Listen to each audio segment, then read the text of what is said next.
Taong bayan ay unahin at dapat magkaisa. Itigil ang pag-aaway at ang pagkakagulo. Ang galit ay alisin at dapat magkasundo. Kung payapa ang ating bansa, aasetso nga tayo. Ang kahirapan sa bansa ay lumulubha pa. Kailangang harapin ang marami nating problema.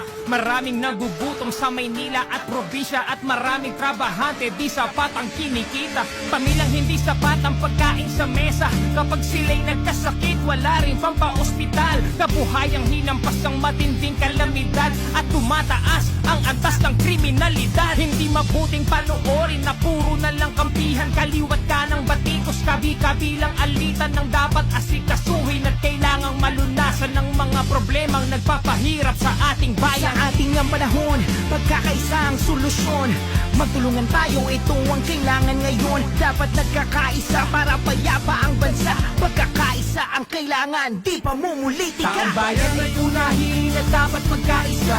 Ayusin ang mga problema ng ating bansa. Ang galit ay alisin at dapat magkasundo. Kung payapa ang ating bansa, aasenso nga tayo. Taong bayan ay unahin at dapat magkaisa. Itigil ang pag-aaway at ang pagkakagulo. Ang galit ay alisin at dapat magkasundo. Kung payapa ang ating bansa, aasenso nga tayo. Sana po ay pansinin itong aming sinasabi. Kapayapaan ito ang nais namin na mangyari. Dahil problema ng bayan ay napakarami. Itigil ang bangayan at pagkakabahagi. Ang bansa ay payapa Kapag hindi bahabahagi. Ang bansa ay masaya Kapag walang kampi-kampi. Ang bansa ay uunlad Kapag hindi kanya-kanya. Pagkakaisa ito ang dapat nating magawa. Panahon na para harapin mga problema ng bansa. Sa pagbabangayan ng bayan ng nagdurusa.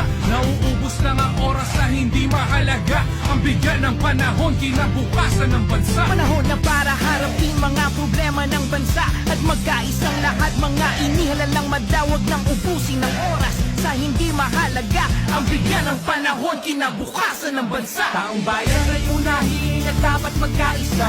Ayusin ang mga problema ng ating bansa. Ang galit ay alisin at dapat magkasundo. Kung payapa ang ating bansa, aasenso nga tayo. Taong bayan ay unahin at dapat magkaisa. Itigil ang pag-aaway at ang pagkakagulo. Ang galit ay alisin at dapat magkasundo. Kung payapa ang ating bansa, aasenso nga tayo.